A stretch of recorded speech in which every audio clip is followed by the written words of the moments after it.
Expert आप questions पूछना start कर सकते हो।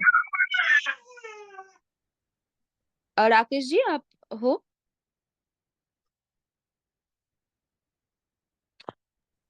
जी, सभी किसान भाइयों को नमस्कार। किसी किसान भाई का कोई भी प्रश्न है तो वो पूछ सकता है। नमस्कार सर। जी। सर जैसे हम ऊर्जा जल बनाते हैं तो एक प्रक्रिया है उसका, जैसे आज उसको भस्म और फिटकरी डाल दिए तो कल तैयार हो जाता है। अब हमें आज ही चाहिए, आज ही उपयोग करना है, तो उसके लिए उसके लिए बना सकते हो आप उसको, लेकिन 2 घंटे तो कम से कम उसको आप रखे रहने। अच्छा 2 घंटे। जी, कम से कम 2 घंटे उसको रखिए हाँ, तो वो तैयार हो जाएगा। यूज कर सकते हैं उसको। 2 घंटे में। जी। जैसे अपन पीने के लिए ऊर्जा जल बनाते हैं तो महामृत्युंजय मंत्र बोलते हैं 3 बार, तो वो ऊर्जा जल तैयार हो जाता है। वैसे जब बड़े रूप में बनाना है खेती के मतलब उसमें देने के लिए, तो उसको भी ऐसे कर सकते हैं क्या?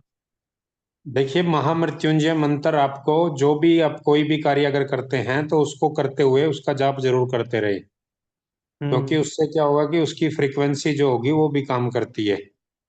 हम्म। जो उच्चारण आप करोगे, जो वेव्स उसकी निकलेंगी तो उस पे वो भी इफेक्ट करती हैं। तो इसलिए आप हम्म। कोई भी कार्य करो तो महामृत्युंजय मंत्र के साथ में आप करते रहें। अगर वो आपको प्रॉपर बोलना नहीं आता तो किसी का भी जिसको आप मानते हैं या जिसका आप ध्यान करते हैं उसका नाम लेकर के भी आप उसको कर बना सकते हैं, कर सकते हैं। हम्म। अगर महामृत्युंजय मंत्र आता है तो सबसे अच्छा। ऊर्जा जल जितना ज्यादा दे सकते हैं उतना अच्छा है जमीन में। न- जमीन में क्या है कि अगर मान लो आप फर्स्ट टाइम में स्टार्टिंग कर रहे हैं, प्रति हाँ एकड़ 2000 लीटर सफिशिएंट है। वन शॉट हाँ में ही आपने वो दे देना है, पूरी मिट्टी पे अच्छे से वो चला जाए, पानी के हाँ साथ में मिक्स होकर के। वो जितनी गहराई तक वो जाएगा उतना ही वो मिट्टी को अच्छा करेगा। हाँ। अगर आप उसको मान लो पानी के साथ में नहीं चला सकते तो मिट्टी पे आप जुताई के समय पे स्प्रे दे सकते हैं। जैसे नहीं आपने अभी हम स्टार्टिंग स्टार्टिंग में एक फर्स्ट। स्प्रे दे दिया, उसके बाद जुताई की, फिर दोबारा दूसरा स्प्रे दे दिया। मेन उसका पर्पज ये है कि मिट्टी के वो कण कण पे लग जाए, और जितनी कण कण पे लगेगा, गहराई में जितना जाएगा उतना ही वो अच्छा काम करेगा। हाँ, जी। अभी हम फर्स्ट टाइम ऊर्जा जल दे रहे हैं, जमीन से दे रहे हैं। जी। हाँ, तो 1000 लीटर का अपना टंकी है। ओके। तो 1 एकड़ में हमने 1000 लीटर दे दिया आज, जमीन से चला दी। ठीक है। ठीक है ना? हाँ, ठीक है। हाँ, तो अब खाली हो गया तो फिर वही इसी के लिए आज ही और देना था, तो तुरंत बना सकते हैं क्या उसको ऐसा? नहीं, बना सकते हैं, लेकिन देखिए क्या करना है आपको।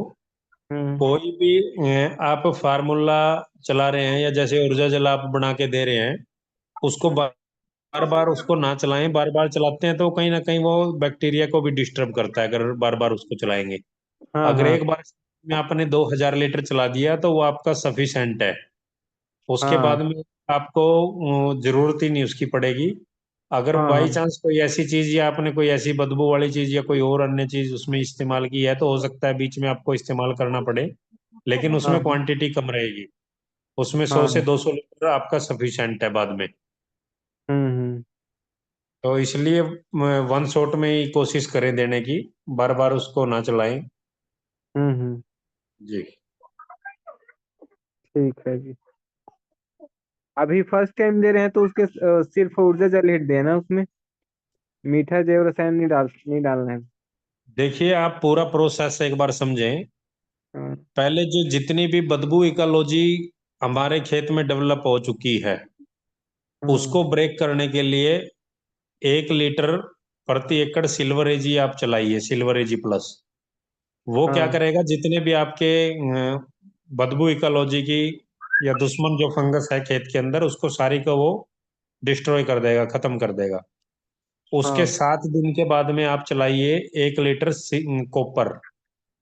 जो हम्म बची हुई रह जाएगी फंगस वगैरह जो भी है नेगेटिव, वो 1 लीटर कॉपर आपको वो कवर कर देगा बची हुई को। उसके 4 दिन के बाद में आप उसके अंदर चलाइए ऊर्जा जल 2000 लीटर प्रति एकड़। हम्म अब ये आपने पहले मिट्टी को सैनिटाइज कर लिया, जितने भी बदबू इकोलॉजी डेवलप थी उसको ब्रेक कर लिया। उसके हम्म बाद में मिट्टी को आपने पॉजिटिव कर लिया। उसके बाद में आप उसके अंदर न्यूट्रिशन ऐड करिए। लाल हम्म मिट्टी, पीली मिट्टी, सफेद मिट्टी, रॉक फास्फेट, आयोनिक ग्रीन, सफेद खनिज, या आप किसी भी तालाब की मिट्टी या सीवीआर टेक्निक की मिट्टी या किसी नदी की मिट्टी, वो सब आप न्यूट्रिशन उसमें ऐड कर सकते हैं। हम्म न्यूट्रिशन ऐड करने के बाद में फिर आप उसके अंदर चलाइए जीवाणु कल्चर। और अगर पंचगव्य बना करके चला सकते हैं तो वो सबसे सुपर, क्योंकि हम्म जितने भी कोई भी प्रोडक्ट निकले हुए हैं वो सब कहीं ना कहीं गाय के अंदर से और पंचगव्य में से ही निकले हुए हैं। तो अगर आप पंचगव्य बना करके जितनी भरपूर मात्रा में चला सकते हैं उसको चलाइए। अगर वो आपके पास में पूरा सामान नहीं है तो आप जीवाणु कल्चर आप चला सकते हैं, या फिर फफूंद भक्षक, उसको फर्मेंटेशन करके चलाइए। भक्षक V+, भक्षक M+, और भक्षक PM, इनको आप फर्मेंटेशन करके चलाइए। हम्म और मिट्टी को पॉजिटिव करके अणु आपने पूरे कर दिए मिट्टियों से, और जीवाणु को आप पूरा करोगे फिर चला चला करके। उसमें आप अनद्रव्य रसायन चलाइए, मीठा जैव रसायन चलाइए, या फिर आप उसमें सडरस चलाइए। इस तरीके से जो जो हमारे फार्मूले हैं उनको आप चलाइए। जितने भी हैं वो सब मित्र फंगस, वायरस और बैक्टीरिया है। जितना हम्म उनको डेवलप करेंगे उतना ही ज्यादा मिट्टी अच्छा उत्तर चली जाएगी। और इससे पहले, ये सारी प्रक्रिया करने से पहले एक बार मिट्टी का टेस्ट आप जरूर करा लें, और फिर एक 6 मंथ के बाद में वो एक टेस्ट करवाएं, ताकि आपको पता लगे कि मेरी मिट्टी में 6 मंथ में क्या चेंजेस आए हैं। और अगले 6 महीने में फिर एक टेस्ट करवाए। तो ऐसे हर 6-6 महीने के गैप पे आप एक एक टेस्ट करवाओगे अपनी मिट्टी का, तो उसमें आपको पता चलता जाएगा कि कितनी वो बैलेंस हो चुकी है और कितनी अभी अनबैलेंस है। तो जो भी चीज उसमें बैलेंस हो चुकी है उसको डालने करने की जरूरत नहीं है। जो भी कम है या अनबैलेंस है उसी के ऊपर आप काम करिए। हाँ। उससे सुनिए ना आपकी सर, कॉस्ट भी कम हो जाएगी। जैसे अभी अपन के पास तो उतना ज्यादा समय नहीं है सर, ऐसे सिल्वरेज ही चलाने के लिए बोल रहे हैं जब पानी से जी। जमीन में, तो उसके लिए अपन 4 दिन वो लग जाएगा, फिर 2 दिन है तो लेट हो जाएगा सर ऐसे में चना के नहीं बिजाई वो, करना। देखिए क्या हो रहा है, अभी आप आधे अधूरे के साथ में लगे हुए हो, या आपने पूरा उसको समझा नहीं है, सीखा नहीं है, पहले ही आप अप्लाई करने लग गए हो। तो उसमें क्या होगा कि आपका वो नुकसान तो होगा ही होगा, लेकिन प्रॉपर जो चीजें बननी चाहिए या जो प्रॉपर रिजल्ट आने चाहिए वो नहीं आ पाएंगे, है ना। हाँ। तो आपने कहाँ से क्या देख करके कैसे किया है, वो आपको ज्यादा पता होगा हमारे से। TCBT टेक्निक को इस्तेमाल करने से पहले कम से भी कम 3 से 4 महीने पहले एडवांस में तैयारी करनी पड़ती है। जब आपकी हम्म तैयारी पूर्ण हो जाए उसके बाद में ही आप इसको अप्लाई करें। अगर आप आधे अधूरे के साथ में करेंगे तो आपका कहीं ना कहीं नुकसान होगा, प्रॉपर रिजल्ट आपको आ नहीं पाएंगे। फिर आप TCBT टेक्निक को भी बदनाम करोगे और खुद भी सक्सेस नहीं हो पाओगे। मैक्सिमम किसानों के साथ में ये ऑलरेडी घटनाएं चली हुई हैं। मैं पहले भी हम्म आपको काफी बार बोल चुका हूँ, मैक्सिमम हर एक अपनी, जब भी मैं सेशन में जुड़ता हूँ तो वो बोलता ही हूँ, आधे अधूरे के साथ में आप करोगे तो वो फेल हो जाओगे। या सिर्फ 6 महीने में आपको रिजल्ट मिल जाएगा, मैक्सिमम 1 साल में आपको रिजल्ट मिल जाएगा। बाद में प्रॉपर रिजल्ट नहीं आएंगे, बाद में आपकी प्रोडक्शन डाउन जाएगी ही जाएगी। क्योंकि एक बार आप ये सब चीजें चला करके, जितना वो न्यूट्रिशन पड़ा है बैक्टीरिया को छोड़ करके, वो एक बार अपटेक तो करवा दोगे प्लांट को, लेकिन उसकी प्रॉपर व्यवस्था जब तक नहीं होगी तब तक वो रिजल्ट प्रॉपर नहीं आएंगे। इसलिए स्टार्ट करने से भी कम पहले, 4 महीने पहले इसको आप समझें, समझ के पूरा प्रॉपर तैयारी करके उसके बाद में ही आप इसको अप्लाई करें।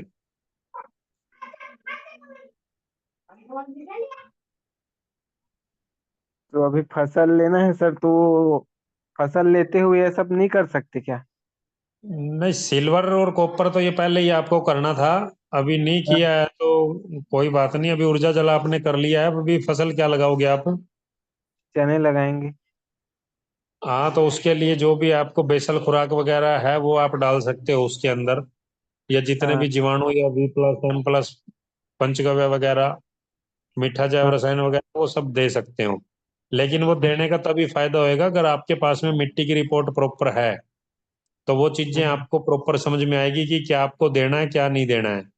अगर वो रिपोर्ट नहीं है तो फिर वो एक तरीके से वो दूसरा व्यक्ति आपको वैसे ही बताता रहेगा कि आप ये चला दीजिए या ये कर लीजिए, उसके प्रॉपर रिजल्ट आए या ना आए उसकी कोई गारंटी नहीं रहती। अगर आप हम्म, प्रॉपर तरीके से करेंगे तभी आपको उसका लाभ मिलेगा। हम्म, अगर आपकी मिट्टी का मान लो सपोज करो pH लो है, और आपने उसमें गलती से भी मीठा जैव रसायन चलाया, तो वो उसको और लो कर देगा, उससे हो सकता है आपका नुकसान हो जाए। ऐसे ही आपने अगर मिट्टी का आपका pH हाई है और आपने उसमें भस्म रसायन अगर डाल दी या फिर आपने फसल गुट्टी उसमें चलाई, तो उससे आपका pH और बढ़ जाएगा, उससे आपके नुकसान होने के चांस बढ़ जाएंगे। तो इसलिए हम्म, आप सभी से मेरी विनम्र प्रार्थना है कि आप अपनी मिट्टी का सैंपल जरूर टेस्ट करवा लें। अगर मिट्टी का सैंपल टेस्ट करवाए बगैर आप उसमें कोई प्रक्रिया कर रहे हैं या कोई व्यक्ति करवा रहा है, तो उसमें उसको भी प्रॉपर समझ नहीं आएगा और आपको भी प्रॉपर समझ नहीं आएगा गड़बड़ कहाँ पे होगी है। बाद में फिर वो घूम के मिट्टी पे ही टेस्टिंग पे ही जाना पड़ेगा। हम्म, तो इसलिए पहले इसको समझ लें अच्छे से, समझने के बाद में प्रॉपर तैयारी करके उसके बाद में ही उसमें अप्लाई करें वो सब चीजें जिसकी रिक्वायरमेंट है। अगर आप ऐसे ही डालते रहोगे पूछ पूछ करके, तो उससे आपकी कॉस्ट बढ़ जाएगी। हो सकता है अगर मान लो आपकी मिट्टी में लाल मिट्टी की आवश्यकता ही नहीं है, आप डाल लोगे, तो वो कहीं ना कहीं पैसा तो वेस्ट होएगा ना। ऐसे ही अगर कैल्शियम ऑलरेडी पड़ी है, सफेद मिट्टी आपने डाल ली और कैल्शियम उसमें डाल ली, तो मनी का तो नुकसान है ही है ना उसमें। तो इससे हम्म, क्या होगा कि आपकी कॉस्ट बढ़ जाएगी। तो हम ये चाहते हैं कि आपकी कॉस्ट कम हो, और कॉस्ट कम होने के लिए आपको मिट्टी टेस्ट करवानी कंपलसरी है, उसके बाद ही वो कॉस्ट कम हो सकती है। हम्म,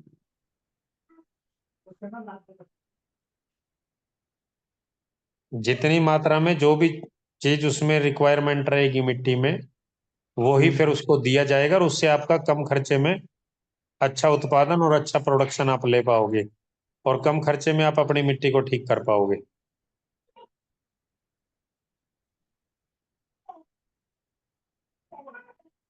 किसी किसान भाई का कोई और प्रश्न है तो वो पूछ सकता है।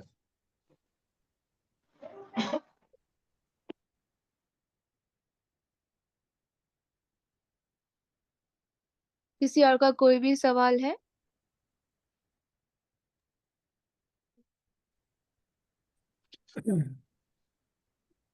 मैं अरुण कुमार बोल रहा हूँ।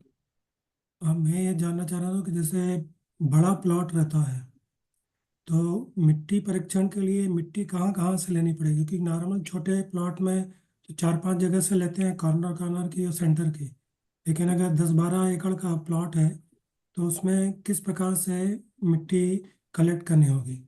देखिए, आप क्या करिए कि जैसे आपका 10-12 एकड़ का प्लॉट है, आपको पता है कि मैक्सिमम इस एरिया की ये 10-12 एकड़ की मिट्टी सारी ऊपर वाली सेम सी है ना? हम्म। तो 2 से 3 जगह से आप उसका सैंपल निकाल सकते हैं पूरे उसमें से। आप क्या हम्म। करिए, 3 से 4 फुट फुट का गड्ढा करिए। उसमें हम्म। आप देखोगे ऊपर वाली जो एक 1 से 1.5 फुट की लेयर होगी आपकी, जिसमें आप काफी समय से वो फसलें उगा रहे हैं, उस मिट्टी का स्ट्रक्चर आपका अलग होगा, और ओके। नीचे की 2 फुट नीचे की मिट्टी का जो स्ट्रक्चर है वो अलग होगा। तो हम्म। इस तरीके से वो दोनों का आपको पता चलेगा कि ऊपर वाली मिट्टी में और नीचे वाली में क्या डिफरेंस है। एक जी। सैंपल आपने नीचे वाली मिट्टी का ले लेना है और एक सैंपल आपने ऊपर वाली मिट्टी का ले लेना है। नहीं, इसको ऊपर। आपने टेस्टिंग में भेज देना है, ताकि ये हम्म। पता लगे कि इसके अंदर नीचे जो है जहाँ पे रूट हमारी जानी है प्लांट की, वहां पे हम्म। न्यूट्रिशन अवेलेबिलिटी कितनी है और हम्म। माइक्रोब्स कितने हैं। जब वो चीज आपको क्लियर हो जाएगी और उसको फिर बैलेंस करने के लिए क्या आपको डालना है, वो एक्सपर्ट आपको बता देगा। उसको आप अप्लाई करके अच्छे आप परिणाम ले सकते हैं। अभी जो जी। हम लोग क्या करते हैं, 6 इंच की मिट्टी या 1 फुट की मैक्सिमम मिट्टी का टेस्ट करवाते हैं। अब उसमें जी क्या है कि जो ऊपर वाली जिसमें जड़ें छोटी होती हैं उसमें तो वो आपका टेस्ट कामयाब है उन फसलों के लिए। तो जैसे आपने गेहूं लगाने हैं या आपने धान लगानी है या जिसकी 1 फुट तक जड़ें मैक्सिमम गई, वैसे तो मिट्टी इतनी कम्पैक्ट हो चुकी है कि 1 फुट तक जड़ें जाती ही नहीं है। जिन्होंने काफी अच्छी प्रैक्टिस की हुई है उसी की वो जड़ें लंबी जाती है मिट्टी में, या जिसकी मिट्टी में वायु तत्व पूरा हो गया है। तो उससे क्या होगा कि आपके वो माइक्रोब्स जो हैं ऊपरले वाली लेयर में है मैक्सिमम, जो 1 फुट की होगी, तो उसमें माइक्रोब्स का आपको पता चल जाएगा।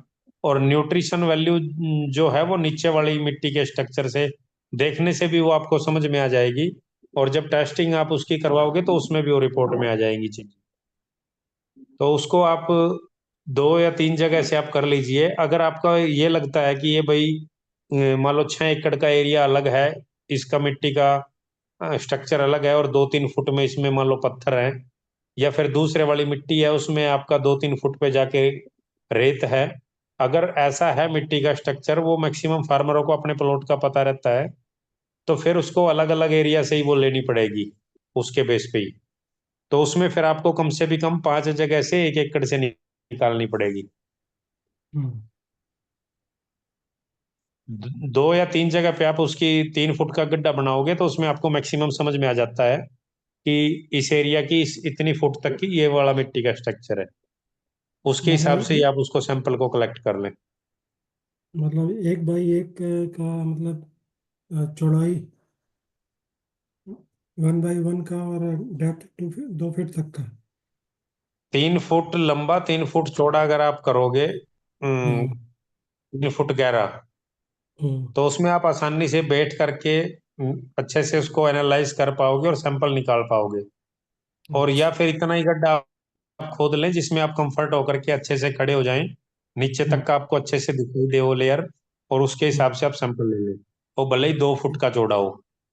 जी तो वो आपके उसके ऊपर डिपेंड है वो कि आप कितने उसमें कंफर्ट होकर के वो चीजों को चेक कर पा रहे हैं और निकाल पा रहे हैं। लेकिन गहराई कम से कम 3 फुट की लेनी है। जी। जी। और जो हम M3 सॉइल टेस्ट वगैरह करवाते हैं तो उसके लिए तो लगभग 7 से 8 फुट तक की गहराई में भी जाना पड़ सकता है। जैसे किसी ने बागवानी में या उसमें जाते हैं हम्म हॉर्टिकल्चर में और अलग अलग तरह के वो पेड़ वो लगाते हैं, तो उसमें उसकी और गहराई बढ़ जाएगी मिट्टी की, ताकि अच्छा नीचे की 5-6 फुट 7 फुट तक की लेयर का पता चल जाए कि कौन सी किस लेवल की लेयर है। अच्छा। जी। अच्छा सर, आपने अभी जैसे ये बताया कि रूट कितने गहरी जा रही है या कितने साइड में फैल रही है, तो जी। इसके संबंध में कोई लिटरेचर वगैरह है क्या? इसके लिए भी वीडियो मैं शूट कर रहा हूँ, तो वो जैसे ही कंप्लीट होती है तो वो वीडियो मैं आपको भिजवा दूंगा तैयार होते ग्रुप में। हम्म नहीं, कोई बुक वगैरह का आपने पढ़ी हो? नहीं, बुक वगैरह तो अभी मेरे पास में कोई ऐसी अवेलेबल है नहीं। ये सारी हम्म चर्चाएं जो है वो साइंटिस्टों के साथ में बैठ करके और हम्म वर्बली वो जब देखी गई तो उसके उससे वो निकल के आई है और उनसे ही वो चीजें ली गई हैं कि इसको कैसे और कितनी गहराई तक हम चेक करें और कैसे उसका और न्यूट्रिशन वैल्यू चेक करेंगे और कैसे माइक्रोब्स चेक करेंगे वो सब। हम्म नहीं, मेरा कहने का मतलब ये था कि वीडियो बनेगा जो हाँ। साइंटिस्ट आपके ग्रुप के जो हैं इस जी। पीसीबीटी के, वो लोग से डिसाइड करेंगे। लेकिन जैसे एग्रीकल्चर वाले जो बच्चे लोग पढ़ते हैं कॉलेज में, तो उनको भी तो कोई टेक्स्ट बुक में उनके इसी। पास में जो उनके पास में जो सिलेबस में बुक में जो मैंने देखा है वो सिर्फ 6 इंच तक का ही बताते हैं कि अच्छा 6 इंच तक की आपको लेनी है, उसमें वी शेप का गड्ढा बना लेना है, बाकी को बाहर निकाल के खाली करके ऊपर से नीचे तक वी शेप में ही खरोंच के उसको निकाल लेना है। और वो 5 जगह से आपको लेना है। जो हम्म कॉर्नर हैं 1 एकड़ के उसमें से लगभग 15 से 20 फुट अंदर और एक सेंटर पॉइंट से, तो 5 जगह हम्म से उसमें लेते हैं वो वी शेप में बना के 6 इंच की मिट्टी, हम्म 6 से 7 इंच की। और उसमें जो सावधानियां रखनी होती है, एक तो ये कि वो जहाँ पे कोई खाद वगैरह डाल ली है कंपोस्ट खाद, वहां से उसको ना निकाल लें। दूसरा, उसमें पेड़ के नीचे से मत निकाल लें। अगर कोई वहां पे आपका पहले से कुछ ढेर वगैरह कचरे का अगर लगाया हुआ है तो वहां से मत लें। ऐसा करके कुछ उन्होंने नियम और वो बनाए हुए हैं। लेकिन वो अपने जो हमने देखा है मिट्टी के अंदर, वो इतना अच्छे से वो अच्छा नहीं हो पाता उसकी रिपोर्ट का। क्योंकि हाँ जो जो 6 इंच से नीचे गहराई में जाएंगी जड़ें, उनका क्या होगा, या वो कैसे न्यूट्रिशन उठाएंगे, अभी तक उनका कुछ मैंने ऐसे देखा नहीं है। वैसे जो हाई लेवल पे जाके कोई बुकें होंगी तो उसमें जरूर उनका सीवीआर उसका जिक्र आता है। M3 सोयल टेस्ट में आप 7 फुट का गड्ढा बनाएं, 6 इंच की मिट्टी का अलग लें, उससे 1 फुट की नीचे का फिर अलग सैंपल लें, उसके नीचे 1.5 1.5 फुट के 2 सैंपल आप लें। इस तरीके से वो लगभग 7 फुट तक के अलग अलग सैंपल निकालते हैं। लेकिन वो डिपेंड करता है मिट्टी की लेयर के ऊपर कि उसके अंदर कितनी लेयर हैं। तो जैसे ही आप 3 फुट का या 4 फुट का या 7 फुट का जो भी गड्ढा आप बनाते हैं, उसमें आपको पूरा दिखाई देता है मिट्टी का स्ट्रक्चर। मैक्सिमम केस में जो देखा गया है कि ऊपर का जो 1 फुट का है वो अलग है, और उसके नीचे का जो है वो मैक्सिमम सेम रहता है, 3 4 फुट तक का। जी और जो पत्थर, कहीं पे पत्थर भी निकल के आए हैं, मान लो 3 4 फुट पे जाके पत्थर निकल गए नीचे, या किसी किसी में रेत निकल गया पूरा। ऐसे वो डिपेंड करता है मिट्टी के एरिया के ऊपर और मिट्टी के स्ट्रक्चर के ऊपर। तो जैसे ही आप ये 3 3 फुट का एक गड्ढा बनाओगे 3 से 4 फुट तक का, इसमें मैक्सिमम प्लांटों की जड़ें इतने एरिया में काफी रहती हैं, तो उसमें आपका मैक्सिमम कवर हो जाता है।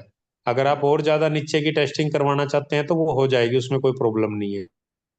आप भले ही 10 फुट तक की नीचे की आप करवाएं, लेकिन उसमें वही है कि उतनी गहराई में आपको उसको खोदना पड़ेगा। हम्म। मेरा इसी से संबंधित ये था, मैं मतलब सॉइल टेस्टिंग से नहीं था। जो पेड़ पौधे लगाते हैं अपन, फ्रूट फ्रूट जी, वाले लगाने हैं या बड़े पेड़ लगा रहे हैं, तो उनका जो रूट जोन होता है कितने गहरे तक जाता है या साइड में कितना फैलता है, उसके बारे में देखिए जो कोई। जो 3 3 से 4 फुट वाली है ना, जो मेन जड़ें होती हैं प्लांट की, वो 3 4 फुट में ऊपर ही रहती हैं मैक्सिमम तो। और जित जो मेन रूट होती है वो ज्यादा गहराई तक जाती है। और वो नहीं वो डिपेंड करता है मिट्टी के स्ट्रक्चर के ऊपर भी। अगर मिट्टी नीचे हार्ड है या पत्थर है तो वो नीचे जाएगी नहीं रूट उसकी। अभी मैंने जो देखा है कुछ जगह पे, तो 2 फुट में भी रहेगी, और बड़े प्लांट हैं वो, लेकिन जड़ें जो हैं वो 2 फुट में ही है, नीचे पत्थर है। तो पत्थर में जड़ें जा ही नहीं पा रही है, ऊपर ही फैल रही है वो 3 2 फुट की उसमें ही। हाँ वो तो खैर नीचे पत्थर रहेगा या चट्टान रहेगी तो नेचुरल नहीं जा पाएगा। हाँ जी। तो तीन लेकिन से चार मगर फुट में अपने को मैक्सिमम जड़ें अगर रहती हैं जो, उनको वहां से न्यूट्रिशन अवेलेबल हो जाता है उसमें। अच्छा प्रोडक्शन आप ले सकते हैं और अच्छा न्यूट्रिशन वैल्यू उसमें मिल जाता है। जो मेन रूट होती है वो तो आपकी और ज्यादा गहराई तक जा सकती है। अगर नीचे मान लो मिट्टी अच्छी है या रेतीली टाइप की है तो और ज्यादा उसमें जड़ें चली जाएंगी गहरी। हाँ सॉफ्ट होगी तो अंदर चले जाएंगे और। जी। मैं इसलिए पूछ रहा था कि क्या कि पेड़ की छाया पड़ने लगती है ना बड़े पेड़ों की, जी। तो उनके नीचे तो कुछ होता नहीं है जनरली, तो क्या फसल लगा सकते हैं इस हिसाब से पूछ रहा था कि नहीं, छाया में आप, अगर छाया रूट आप है तो उसमें आप नहीं अदरक रूट ले जोन सकते से हैं, भी हल्दी ले सकते हैं। नहीं, रूट जोन के मतलब फैलती है तो उससे उसके अंदर भी कुछ नहीं होता है ऐसा मेरा समझना था। कहाँ तक सही हूँ ये मैं नहीं समझ पा रहा हूँ, क्योंकि जैसे जड़ें बहुत ज़्यादा फैली हैं लंबी लंबी फैलाव में और गहरी, तो उसके वो दूसरी फसल को ऑफसेट मत करें करके। नहीं, वो उसको अपसेट नहीं करेगी, बल्कि उल्टा सपोर्ट करेगी उसको। जो अच्छा। माइकोराइजा की कॉलोनियां है वो उसको कनेक्ट हो जाएगी, तो उसको आपने देखा होगा या सुना होगा जिसको हम बोलते हैं लाइव मल्चिंग। लाइव मल्चिंग में क्या करते हैं, जैसे आपने कोई भी परमानेंट बेड निकाल करके आपने वो फसल जो भी लगानी है भूमि उपचार करके, जो गुरु हम्म। ताराचंद बेल जी का नारा है कि बोना और घर जाके सोना है, वो बागवानी में ही संभव होता है। तो उसमें क्या हम्म। करते हैं कि वो परमानेंट मिट्टी का उपचार करके आपने प्लांट उसमें डाल दिए। हम्म। उसके बाद में जो भी हम जिसको बोलते हैं खरपतवार, वो हाँ। सब उगता है, तो उसको ऊपर से हम कटिंग करते हैं। ऊपर हाँ। से कटिंग करने के बाद में प्लांट को सिग्नल जाता है कि आपको मारा जा रहा है, तो वो ज्यादा हम्म। से ज्यादा अपनी जड़ें छोड़ता है गहराई हम्म। में। और जितनी ज्यादा गहराई में वो जड़ें छोड़ता है, जो उसके अंदर रस जो होता है, असली कार्बन वही होता है जिसको जो ग्लूटेन उसमें निकलता है, रस जो निकलता है वही असली कार्बन है, और वो ही सपोर्ट करता है। बैक्टीरिया उसी की जड़ों में से कनेक्ट करके वो उल्टा उसको सपोर्ट करना स्टार्ट कर देता है प्लांट को। जो खरपतवार की जड़ें हैं वो भी सपोर्ट करती है उल्टा प्लांट को उसमें। तो इसलिए हम बोलते हैं कि लाइव लाइव मल्चिंग आप होने दे। कम से भी कम 16 तरह के प्लांट आपके मिट्टी में होने चाहिए, आपके पेड़ के आसपास तरह तरह के। जितनी ज्यादा वो जड़ें उनकी होगी उतना ही वो उसको सपोर्ट करेंगे, न्यूट्रिशन उतना ही प्लांट को मिलेगा और उतना ही वो प्रोडक्शन बढ़ेगी। जी जी, किसी किसान भाई का कोई और पर्सन है तो वो पूछ सकता है। रमेश जी, आपने अनम्यूट किया था, कुछ बोलना चाह रहे थे आप? ये बकरी और चिपलियों का कोई सोल्यूशन है? रमेश जी, आपकी आवाज नहीं आई सही अच्छे से, क्या बोल रहे हो? ये मच्छर और मकड़ियां ये बहुत हो गए हैं, इनका कोई सोल्यूशन? इनका सोल्यूशन सिर्फ एक ही है, खेत में हो रहे हैं या घर पे हो रहे हैं? खेत में भी है और घर पे भी है। तो गंध चिकित्सा आप करिए, ऊर्जा जल का एक स्प्रे आप दीजिए, या फिर अमृत धारा का स्प्रे भी आप दे सकते हैं। अच्छा, जी।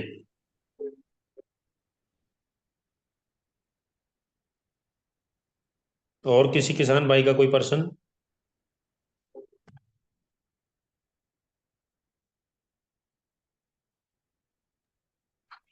किसी और का कोई भी सवाल है तो प्लीज पूछिए। राकेश जी नमस्कार। नमस्कार जी। सर मैं एक दो बात बोलना चाहता हूँ जी इसी जी विषय में। आपकी सोइल टेस्टिंग है ना, आपने सारी वैसे तो बता दी, उन्हीं से रिलेटेड एक छोटी सी है। जब भी किसान अपने सोइल टेस्टिंग के लिए जाता है, मिट्टी लेता है, जी तो उससे पहले कोई भी किसी भी तरह का खाद न्यूट्रिएंट्स खेत के अंदर ना डालें। जैसे आपने बताया, बिल्कुल पूरा क्लियर होना चाहिए। फसल लेने के बाद जब खाली खेत होता है उसके बाद ही अगर टेस्ट कराए तो एक्चुअल रिपोर्ट सही आएगी। कई बार क्या करते हैं कि हम खाद डाल देते हैं, बेसल डोज टाइप की डाल देते हैं, फिर उस टाइम अगर सोल टेस्टिंग कराएंगे तो रिजल्ट सही नहीं आएंगे, बिल्कुल गलत नहीं, आएगा। ऐसा नहीं आएगा। वो सिर्फ फसल आपने उठाई, फसल खत्म करने के बाद में तुरंत आप उसका सैंपल लीजिए। हाँ यही कह रहा हूँ मैं, बिल्कुल। कई बार बेसल डोज डालकर सोचा यार अभी ध्यान नहीं किया तो उस फसल के लिए मिट्टी टेस्ट करा ले, तो वो फिर गलत आएगी रिजल्ट। जी बिल्कुल दूसरा सही आपने बताया। दूसरा मैं कहता हूँ जितने भी हमें फसल के अंदर ज्यादा से ज्यादा प्रोडक्शन लेना है, उसमें एक पॉइंट मेरा हमेशा से रहता है कि अपने खेत के आसपास फूलों का जरूर लगाए। जैसे कि गेंदा हो गया, ये 12 महीने चलते हैं गेंदे वगैरह, तो ऐसे फूलों के पौधे कुछ थोड़े बहुत जरूर लगाएं, जिससे कि पोलिनेटर्स उसको देख के प्रभावित है और अपनी फसलों में पोलिनेशन की प्रक्रिया को सही सिस्टम से कर दे। क्योंकि नेचर नेचर का ये एक सिस्टम जरूरी है। चाहे हम कुछ भी डालने लगे, जब तक पोलिनेटर्स उसको पोलिन उस पर नहीं करेंगे, स्टिग्मा का उसका जो भी अपना है, तब तक फसल में बढ़िया रिजल्ट नहीं आते। जी बिल्कुल रतन जी, आपने बहुत अच्छी बात बताई, क्योंकि जितने ज्यादा फूल होंगी मधुमक्खियां उतनी ही आएंगी, और जितनी मधुमक्खियां हमारी फसलों के आसपास में या फसलों पे होंगी उतना ही पॉलिनेशन अच्छा होगा, प्रोडक्शन अच्छी निकलेगी। तो आप ये कोशिश करें। और जो इससे दूसरा एक फायदा और होने वाला है, सुगंधिम पुष्टि वर्धनम वाला। खुशबू रहेगी वहां पे, बदबू नहीं रहेगी, तो वातावरण अच्छा रहेगा आपका। तो ये बहुत अच्छा रतन जी ने पॉइंट बताया, उसके लिए धन्यवाद हमारी तरफ से। ये कुछ चीजें हमने मिस कर दी थी, तो आप लोग जो चीज हमारे से मिस हो जाती है तो आप भी उनको बताइए। अभी जैसे रतन जी ने बताया तो काफी अच्छी उन्होंने वो किया, और किसान भाइयों को इनसे फायदा होने वाला है। और भी किसान भाई के पास में कोई ऐसा कोई है विषय या कोई ऐसी बात जो हमसे छूट गई है तो आप उसमें बता सकते हैं, पूरी कर सकते हैं उसको। देखिए, जो ये संवाद, हमने इसका प्रोग्राम का नाम रखा हुआ है किसान संवाद। तो जब तक हम संवाद नहीं करेंगे, चर्चा नहीं करेंगे, बातचीत नहीं करेंगे, तब तक चीजों का हल होने वाला नहीं है। तो हम ये चाहते हैं कि ज्यादा से ज्यादा इसमें पर्सन हम करें, या जो भी हमारे पास में ज्ञान है, भले ही वो गलत है सही है, वो बाद की बात है, लेकिन हम उसको साझा जरूर करें। जब तक उसको साझा नहीं करेंगे तब तक वो आगे नहीं बढ़ पाएंगी चीजें। तो इसलिए आप ज्यादा से ज्यादा चर्चा करें। हर एक व्यक्ति की तरफ से ये रहना चाहिए कि भाई आज मैंने ये बताना है उसमें, या मेरा ये एक्सपीरियंस है, या मेरे को ये पूछना है। और इस संवाद में जुड़ने से पहले आप है ना वो सब एक बार नोट जरूर कर लें सारी चीजें, ताकि वो आपके नॉलेज में भी रहे। और जब अगर नोट रहेंगी सारी चीजें तो आप उसको कभी भी चेक कर सकते हो, देख सकते हो। तो पेन कॉपी भी आप लेकर के इसमें जुड़ें, और साथ में अपने एक्सपीरियंस शेयर करें, और जो दूसरे लोगों ने जो एक्सपीरियंस किए हैं उनसे आप सीखें। सीखने के लिए ही ये संवाद हम करते हैं हर डे 6 से 7 बजे तक। जी बिल्कुल। आप लोगों को कोई भी परेशानी हो रही हो, कुछ शेयर करना हो, जैसे अभी इन्होंने किया, बहुत अच्छा बात किया, तो आप लोग भी अपना कोई भी एक्सपीरियंस शेयर कर सकते हो, ताकि सबके साथ सब एक अपना मतलब एक्सपीरियंस सुन ले आपका। किसी और का कोई हेलो। भी सवाल है? हेलो। जी हेलो। मेरा नाम शिवण है, हम कर्नाटक से बात कर रहे हैं। जी। सर, कट्टा जैव रसायन इमली इमली का पेड़ है ना, कच्चा इमली से बना सकते हैं ना? देखिए, खट्टा जैव रसायन, खट्टा जिसका टेस्ट है उससे, फ्रूट से, किसी से भी बन सकता है। वही खट्टे इमली का इमली हमारे खट्टा पास बने, हाँ बिल्कुल, बिल्कुल बना सकते हैं। खट्टे का खट्टा बनेगा, मीठे का हाँ, मीठा बनेगा, और कड़वे ठीक से है। कड़वा बनेगा। इसीलिए हम हमारे तरफ नींबू थोड़ा मुश्किल है मिलने के लिए, नहीं, आप उसको इसीलिए यूज कर सकते हैं, बना सकते हैं उससे। बहुत मिल जाएगा हमारी तरफ, उसमें बना सकते हैं ना? जी जी। Okay sir, okay, thank you. Karnataka में कहाँ से हो आप? सर, ऑलरेडी हम दीपक के साथ जुड़ा है, इसीलिए मेरे को दीपक भट्ट, दीपक भट्ट या दीपक सेंगर? दीपक सिंह, दीपक सिंह, मध्य प्रदेश से। दीपक, हाँ दीपक सेंगर जी हैं वो। एंगर है क्या? तो ये डिस्ट्रिक्ट कौन सा पड़ता है आपका? और तुमकुर डिस्ट्रिक्ट है। तुमकोर। तुमकुर, अब तुमकुर डिस्ट्रिक्ट, बैंगलोर से ओके। 110 किलोमीटर है। अभी हमारा अगले वीक, नेक्स्ट मंथ में, स्टार्टिंग में ही ट्रेनिंग प्रोग्राम हम रखने जा रहे हैं इधर आपका, बेंगलोर में। बेंगलुरु में सर, उसका पता कि तो सभी उसको मिल जाएगा ना, और दीपक सिंह से मिलेगा तो? नहीं, वो आप या तो ग्रुप में आकर के इसमें चर्चा कर लें, या मेरा नंबर नोट कर लें, हाँ, क्योंकि वहाँ पे ट्रेनिंग प्रोग्राम देने के लिए, करने के लिए मैं ही जाऊंगा। थैंक और यू, नंबर लिख ले। मिनट। उसके बाद में एक फिर है अहमदाबाद में, तो वहां पे भी अहमदाबाद में? मैं ही रहूंगा। और अभी ओमकार जी का है, एक ओमकार राय जी जो पुणे में है उनका, और हाँ, उसके बाद में एक उनका हैदराबाद में है। तो सर आप, अपना नंबर जी आप मेरा नंबर नोट कर लीजिए, 9050 9050 822 822 381। 381 9050 82। 822 Rakesh okay Kumar. Sir, Rakesh Kumar, okay sir. अगले चैट महीने बॉक्स सर, में भी दिसंबर। मैंने डाल दिया है। हाँ हाँ। और भी आपको कोई अगर फार्म विजिट करवाना चाह रहे हैं आप, या कोई और कोई पूछना चाह रहे हैं, या ट्रेनिंग प्रोग्राम आप अटेंड करना चाह रहे हैं, तो वहाँ पे आप आ सकते हैं। ठीक है सर, बेंगलोर में आऊंगा। जो ये एयरपोर्ट है, एयरपोर्ट के पास में ही है ये हाँ, जगह, तो उसमें वहीं पे ये रखा जाएगा। वहाँ पे ऑलरेडी एक फार्म हमने भी डेवलप करवाया है पिछले 6 से 7 महीनों में। तो वहाँ पे ठीक है आपको सर। फसलें भी दिखाई जाएंगी, और ठीक है। साथ में वो ट्रेनिंग प्रोग्राम भी एक रहेगा। और उन इसका पता फार्मरों का सभी, क्या एक्सपीरियंस है वो भी आपको साझा किया जाएगा। पता सभी ग्रुप में डाल देगा ना? हाँ जी, वो कर्नाटका वाले जो भी हैं उस ग्रुप में वो आ जाएगा मैसेज। सर अगर आप उसका ग्रुप में ग्रुप। जुड़े हुए हैं, अगर नहीं जुड़े हैं तो आप अपना नंबर इसमें डाल दीजिए, तो हाँ आपको हाँ, ग्रुप में जोड़ दिया जाएगा। ठीक है सर, अभी डाल दूंगा सर। या दीपक जैसा जी से आप, दीपक जी से भी आप बात करके पूछ सकते हैं कि कब ट्रेनिंग उसको प्रोग्राम है वहाँ दीपक पे। जी तो को हाँ, तो जब वो उनसे आप पूछ लीजिएगा तो ये अभी बात करने का है, कोशिश अभी ये एक है। मीटिंग खत्म होने के बाद बात करने का है थोड़ा, इसीलिए जी उसके जी बारे में बात कर। जी बिल्कुल, 9 या 10 तारीख को रखा जाएगा ये। दिसंबर पे। नेक्स्ट मंथ 9 या 10 तारीख को, संडे को।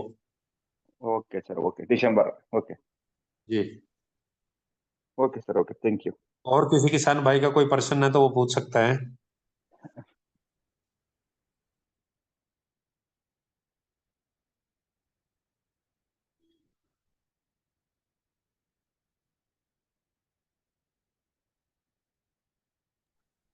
किसी और का कोई भी सवाल है? नमस्ते नमस्ते भैया। नमस्कार जी। हरड़ का जैवरसन क्या काम में आती है? हार्ड का जैव रसायन आपका आयरन की पूर्ति करेगा। वो किस टाइम पर देना पड़ेगी? जब भी आपको लगे प्लांट के अंदर आयरन की डिफिशियंसी है, वो एक से प्लांट डेढ़ एम एल आप 1 से 1.5 ml आप स्प्रे कर सकते हैं। वो प्लांट में कैसे पता चलेगी वो आयरन का डिफिशियंसी कमी है? कैसे पता चलेगी? उसके लिए आपको थोड़ा सीखना पड़ेगा, या आप गूगल से आप निकाल सकते हैं प्लांट में जब डिफिशियंसी होती है किसी तत्व की तो उसके क्या लक्षण होते हैं।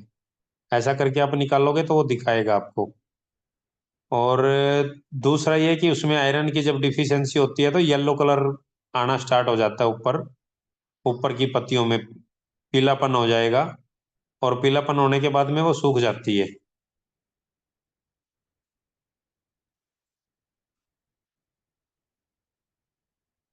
ठीक है। जी, किसी किसान भाई का और कोई प्रश्न है तो वो पूछ सकता है, या किसी किसान भाई के पास में कोई अच्छी जानकारी है अगर शेयर करना चाहते हैं तो वो कर सकते हैं।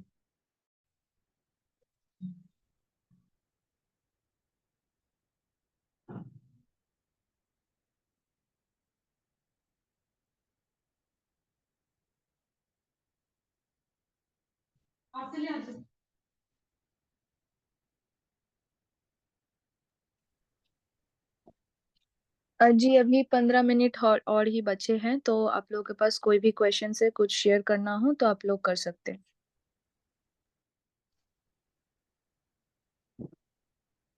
देखिए, जब तक किसान भाइयों हम अपनी जानकारी को शेयर नहीं करेंगे, जानकारी आगे तक नहीं बढ़ेगी। तो इसलिए आपसे प्रार्थना है कि आप अपना जो भी एक्सपीरियंस है उसको शेयर करिए, भले ही कम या ज़्यादा वो अलग बात है। और इससे दो फायदे और होंगे कि जितनी ज़्यादा चर्चा करेंगे उतनी ज़्यादा हमारी आपस में जान पहचान होगी, और उतना ही अच्छा सपोर्ट हम फिर एक दूसरे को कर पाएंगे।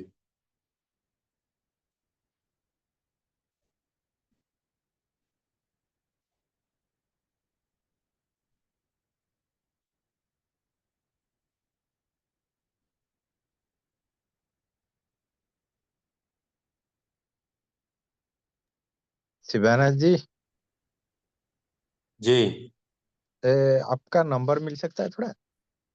मैंने चैट बॉक्स में डाला है अभी मेरा नंबर तो। नहीं नहीं, और शिवानंद जो बैंगलोर के जो भैया है, बैंगलोर हाँ का। जी, हाँ जी, शिवानंद जी, आप आपका मोबाइल नंबर इसमें चैट बॉक्स में डाल दीजिए, या नोट करवा दीजिए बोल करके। नहीं प्लीज आप चैट बॉक्स में डलवा दीजिएगा तो ये ज्यादा अच्छा होगा सबके लिए।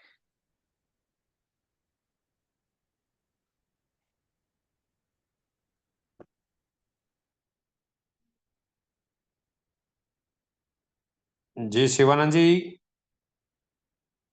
शिवन्ना जी।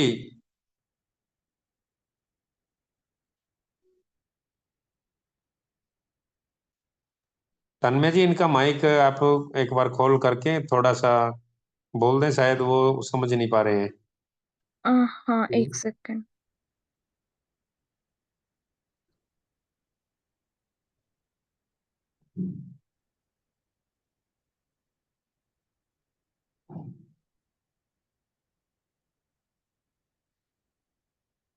इसमें आपको दिखाता है क्या मोबाइल नंबर? जी नहीं, इसमें नहीं दिखाता है। ओके। शिवाना जी, क्या आप प्लीज अपना नंबर चैट बॉक्स में छोड़ सकते हो?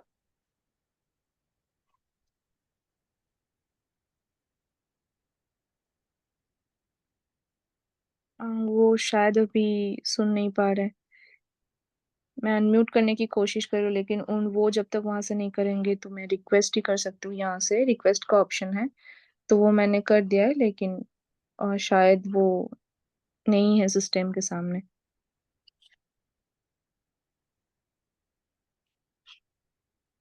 जो किसान भाई ने अभी इनका नंबर मांगा है वो कौन से ग्रुप में जुड़े हुए हैं, थोड़ा सा वो मेरे को बता दें, ताकि मैं बाद में उनका नंबर इसमें डाल दूं।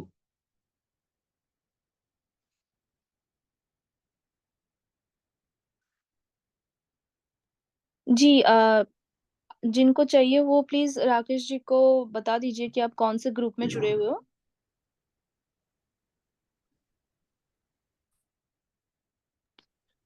सोल के प्राकृतिक खेती में। जी, मैं अभी दीपक जी से उनका नंबर लेकर के मैं उसमें डाल दूंगा। ठीक है, ठीक है, ठीक है।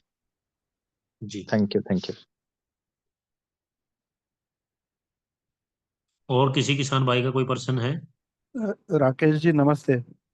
नमस्कार जी। मैं वीरेंद्र डावरे बोल रहा जी हूँ। वीरेंद्र जी। अभी देखिए साउथ में कुछ ऐसा इसका बारिश का कुछ मौसम बन गया है, वेदर कंडीशन। जी। जी। तो हो सकता है थोड़ा समय, हम लोग महाराष्ट्र से है तो जी। वहाँ पर भी बारिश होगी कुछ समय बाद, ऐसा लगता है। अभी ठंडी का जी। सीजन चल रहा है जी। और अरहर के उसमें सब फूल आए हुए हैं। जी। तो जब भी ठंडी में ऐसा कभी कोहरा छा जाता है, बारिश आती है तो कोहरा छा जाता है अगले दिन, तो उस समय कुछ फूल गिरने का कुछ समस्या होती है। जी। तो इसमें क्या उपाय करे प्राकृतिक? मुझे ऐसा लगता है कभी पहले एक चर्चा में मैंने सुना है कि वो गोमूत्र उसका स्प्रे करने से उसको हम लोग थोड़ा ये कर सकते हैं, रोक सकते हैं हानि। नहीं, देखिए, अगर प्लांट के अंदर न्यूट्रिशन पूरा है जी। और उसके अंदर जो आपकी कली वगैरह जो भी फूल वगैरह बना है उसमें है तो वो झड़ेगा नहीं। और अगर अच्छा। ज्यादा बरसात आ जाती है तो वो रुकेगा नहीं,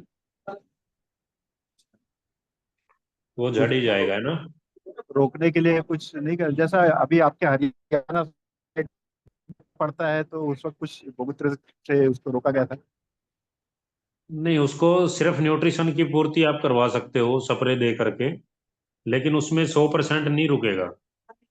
अच्छा। सिर्फ रोकथाम हो सकती है, वो नहीं हो सकता उसको कि वो ड्रॉप ना हो, क्योंकि ज्यादा बरसात होएगी और जैसे ही वो पानी उसमें जाएगा प्लांट में तो हाँ। उसको भोजन उठाना वो स्टार्ट कर देगा, पत्तियों की ग्रोथ वो लेना स्टार्ट कर देगा और इसको ड्रॉप कर देगा फूल को। जो स्पेस बनाया हुआ है, प्लांट क्या जी। करता है, जैसे हम उपवास करते हैं ना, ऐसे ही प्लांट भी उपवास करता है। उपवास करने के बाद में वो गगन तत्व को बढ़ा करके तब वो फूल का निर्माण करता है, और जैसे ही वो पानी जाएगा तो उसने भोजन उठाना स्टार्ट करना ही करना है। तो वो उपवास उसका जैसे ही टूट जाएगा तो वो ड्रॉप कर देगा उसको। ओ। पर ऐसा गोमूत्र का कुछ स्प्रे करने का वो ऐसा नहीं कुछ? नहीं, कोई विशेष वो उसका नहीं रहेगा, है ना। अच्छा। सिर्फ उससे न्यूट्रिशन की पूर्ति आप कर सकते हो गोमूत्र से भी, वो फिर जमीन लेकिन में वो चलाए रुकेगा वो संभव नहीं है। जी। अगर ऐसा संभव होता तो जी। जो प्राकृतिक नुकसान होता है किसान का, वो कभी काफी समय पहले ही रोक लिया होता। अच्छा। जी। ठीक, धन्यवाद। जी। सिर्फ आप उसकी न्यूट्रिशन की पूर्ति करवा के रखिए प्लांट की, अगर वो है तो तब तक वो कुछ मात्रा में बच सकता है। अगर ज्यादा बरसात या वो तूफान आया तो फिर वो नहीं रुकेगा। लेकिन उसके लिए क्या करें? अभी हमने तो सा- उसके लिए आप यूज कर सकते हैं कि जैसे ब्रह्म ऊर्जा दंड एक है फार्मूला, क्या वो कर, लगाते हैं ब्रह्म ऊर्जा दंड। नहीं वो तो हमने उससे, नहीं लगाया। हाँ, तो उससे क्या होगा कि वो जो मौसम का आसमानी बिजली जो कड़कती है या और जो होता है उसके इफेक्ट थोड़े कम हो जाते हैं, बस इतना उससे हाँ। फर्क पड़ेगा। न्यूट्रिशन में नीचे कुछ देने से कुछ फायदा होगा, कभी ऐसा होता है तो?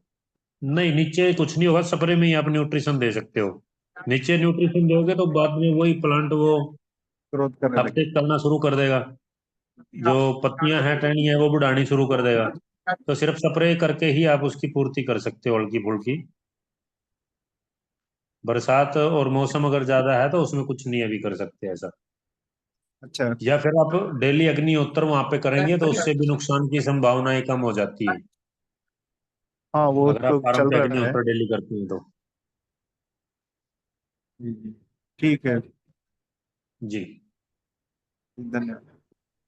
जी प्रदीप कनवाटे जी ने पूछा है, प्याज और लहसुन में सिट्रस और छाछ द्रव्य रसायन से फायदा होता है क्या? अगर होता है तो कितने बार स्प्रे करना है और जमीन में देना है? देखिए 3 से 4 बार तो कम से कम करिए आप उसमें स्प्रे। और इससे क्या होगा कि ये जो षड्रस है इसमें 6 रस हैं, खट्टा मीठा नमकीन कड़वा तीखा और कसेला, जो कि सभी को चाहिए। इससे क्या होगा कि टेस्ट भी बढ़ेगा, आपका जो भी फसल आपने लगाई है, चाहे वो प्याज है चाहे वो लहसुन है या कुछ भी है, साथ में उसको न्यूट्रिशन की पूर्ति भी होगी, तो उससे पैदावार भी आपकी बढ़ेगी। अगर आपने 3 से 4 बार अगर उसमें स्प्रे दिया और 3 से 4 बार आपने नीचे चलाया, जब भी आप खाओगे उस प्याज को या उसको, तो आप उसका टेस्ट अनुभव कर पाओगे, जबरदस्त टेस्ट उसका वो कर देगा।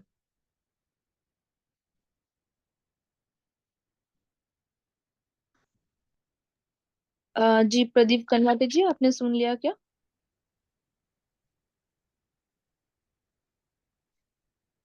उनका शायद नेटवर्क इशू है, तभी उन्होंने चैट बॉक्स में डाला था। एंड जिन्होंने शिवन्ना जी का नंबर मांगा था उन्होंने नंबर दे दिया है चैट बॉक्स में, आप कलेक्ट कर सकते हो वहां से।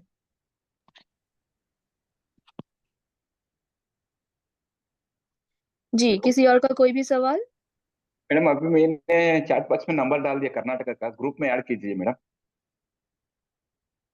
हेलो। ग्रुप का लिंक जी जी। मैं शेयर किया हूँ आपको, आप चेक कीजिए व्हाट्सएप पर। हाँ तो बैंगलोर वाले ग्रुप में ज्वाइन कर दीजिए उस लिंक को क्लिक करके। ठीक है। ठीक है मैडम, ओके थैंक यू।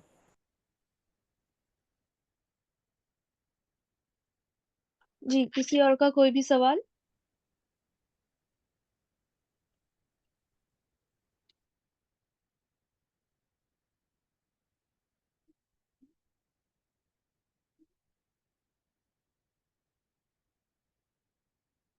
जी, किसी किसान भाई का कोई और पर्सन है तो वो पूछ सकता है, अभी 6 मिनट हमारे पास में है।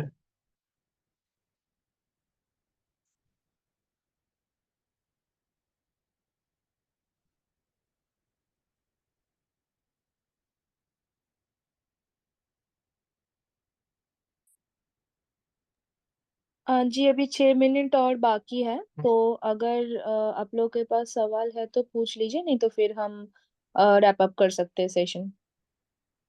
किसी के पास कोई भी सवाल है? आ रही है।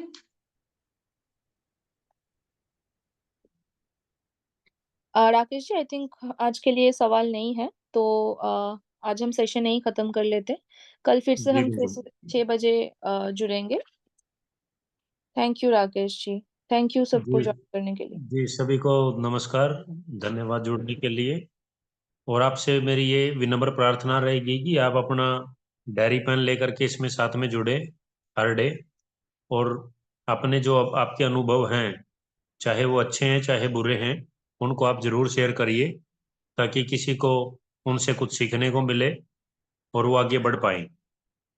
अगर आपको नुकसान हुआ है तो नुकसान भी आप बताइए, अगर फायदा हुआ है तो फायदा भी आप बताइए, ताकि उसका एनालाइज किया जा सके कि कितना उसमें हम अच्छा कर पाए या कितना और अच्छा करने की गुंजाइश है।